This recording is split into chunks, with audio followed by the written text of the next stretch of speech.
听了大家的建议，我昨晚跟朱哥又尝试一起睡了，结果没一会儿他就睡着了，呼噜就打起来了，然后我就睡不着了。后面好不容易睡着了，又被他的呼噜声吵醒了，一直这样睡睡醒醒睡睡醒醒，一直到6点，早上的6点钟，天都亮了，人还是清醒的。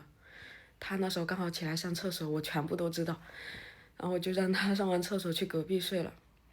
我想了一下，为什么大家都说再打呼噜都不要分床睡？可能是有一些朋友真的是习惯了，呼噜声对他没有影响，不管你老公怎么打，你还能睡着。还有一点可能是每个人打呼噜的音量是不是可能不太一样？有些人就比较小声，有些人就柱哥在我旁边打呼噜，我感觉我就我就感觉跟隔壁装修一样，很大声。我等一下找一下看能不能找到他之前打呼噜的那个视频啊。